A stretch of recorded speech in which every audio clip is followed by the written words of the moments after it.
নমস্কার, শুভ সকাল সবাইকে।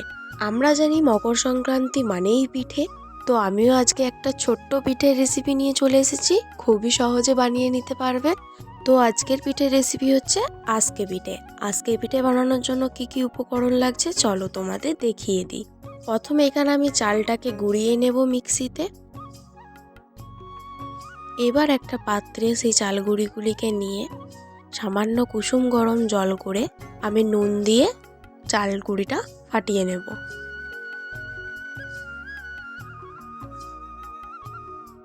এদিকে কড়াইয়ের মধ্যে এইভাবে তেল মাখিয়ে আমি যে চাল বাটাটা করে রেখেছি সেটা এভাবে দিয়ে 5 মিনিটের মতন ঢাকা দিয়ে দেব। 5 মিনিট পর ঢাকা খুললেই দেখতে পাবে এখানে আজকে পিঠে একদম রেডি হয়ে গেছে। এভাবে তোমরাও ঝটপট বাড়িতে বানিয়ে নাও, খুবই সহজ উপায় এটা। আর আমার ভিডিওটি যদি তোমাদের ভালো লেগে থাকে তাহলে অবশ্যই একটি লাইক এবং সাবস্ক্রাইব করে দিও।